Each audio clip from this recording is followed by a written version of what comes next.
A número 1, inicialmente eu até tinha colocado o alfinete aqui e a Tainá me ajudou. Aqui, se colocasse, tem o nome próprio dele, desse sulco. Só que a gente não chegou a falar em sala de aula. Então, o sulco central é esse aqui. Ele separa o lobo frontal do lobo parietal.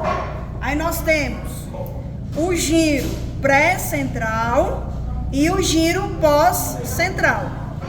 Nessa peça também nós conseguimos ver o corpo caloso, o septo pelúcido e aqui dentro o ventrículo lateral. Dessa estrutura amarela para cima é o teleencéfalo. Aqui, sobre os nervos cranianos, a gente tem o primeiro par de nervo craniano, que é o nervo olfatório, e aqui o segundo par de nervo craniano, especificamente aqui a região do quiasma óptico. Nessa outra peça, nós temos aqui essa estrutura avermelhada, que é o plexo coroide. Aí nós temos essa região, que é a região do terceiro ventrículo. Aí onde tem essa curvatura, descendo, aqui é a região do tálamo. E aqui é a aderência talâmica, essa pontinha apenas.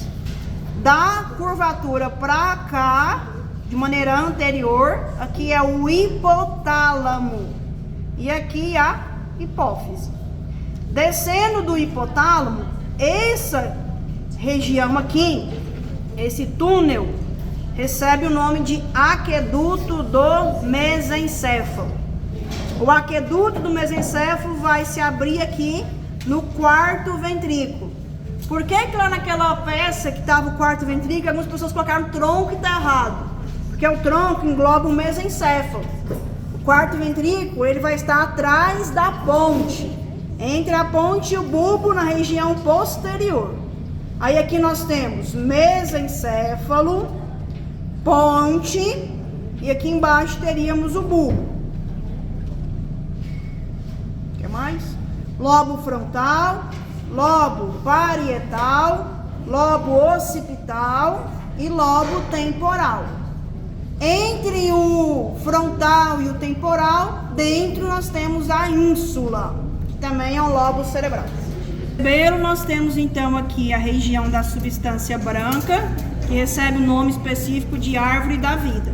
Se eu tivesse colocado o alfinete aqui do lado de fora, aí seria considerado folhas cerebelares ou córtex cerebelar.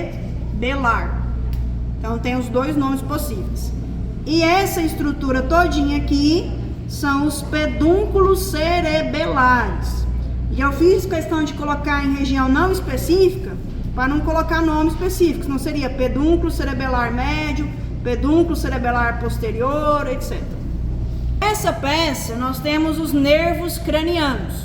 São 12 pares de nervo cranianos. O primeiro par a gente não vê aqui, a gente vê a partir do segundo. Então aqui nós temos o segundo par, que são os nervos ópticos. Depois, esses aqui lá dentro são os nervos oculomotor, terceiro par de nervo craniano. Virando a peça, olhando posterior, só tem esse aqui, ó, que é o mesmo que esse, que é o nervo troclear. Descendo, nós temos um nervo trigêmeo, que é bem característico, tá bem no meio da ponte. Depois do nervo trigêmeo, nós temos o nervo abducente. Depois, nervo facial, o oitavo, dá de ajuda. Oitavo, não é o glossofaríngeo. É o vaso. Hipoglosso? Não, o hipoglosso é o 10º. É o vestíbulo coclear. Oitavo é o vestíbulo coclear. O nono par de nervo craniano é o glossofaríngeo. O 10º que estaria aqui, o vago. 11º, o hipoglosso. 12º, o acessório. Não, troquei, né? 11º acessório. 11º acessório, 12º, o hipoglosso. Repetindo os 12 pares. Primeiro, olfatório. Segundo, óptico.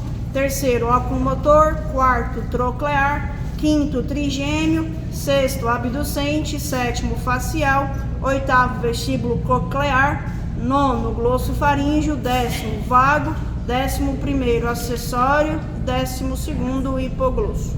Confere? Confere. Nós temos a dura mater sendo bem evidenciada. Aqui nós temos a área do tentório cerebelar e aqui a região da foice do cérebro, que divide os dois hemisférios. Nós temos a aracnoide sendo identificada. E aproveitando a peça, em cima da aracnoide aqui temos a dura mater. E entre aqui a dura mater nós temos o seio sagital, que é um tipo de vaso sanguíneo venoso. Falamos da substância cinzenta do cérebro. E aqui já temos também a substância branca do cérebro. Aproveitando a peça, essa região azul corresponde à região do ventrículo lateral. Ah, pode colocar, professora, ventrículo direito, como essa peça aqui é?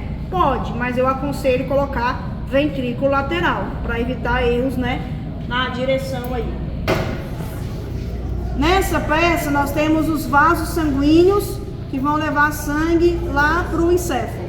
Então nós temos aqui a artéria vertebral de um lado e de outro. Aí nós temos a artéria basilar, que é toda essa aqui na vertical. Aqui a artéria cerebelosa posterior. E aqui na frente a artéria cerebral anterior. Comentário importante que está na prova teórica. Tem um caso clínico lá, que inclusive está na lista de exercício, da situação lá de uma idosa que deu AVE e tem uma série de sintomas lá, né?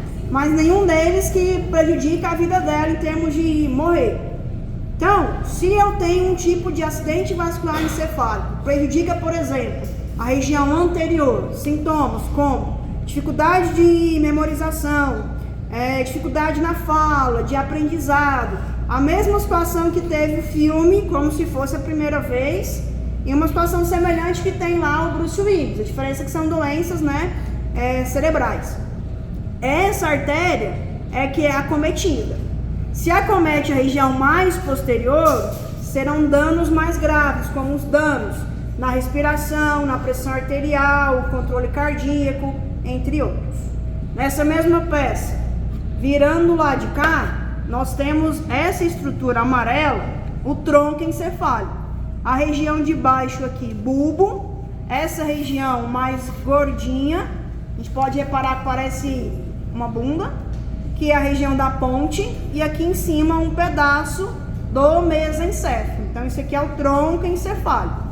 No tronco encefálico, repara que aqui na região posterior tem a região do quarto ventrículo, que é uma região aberta.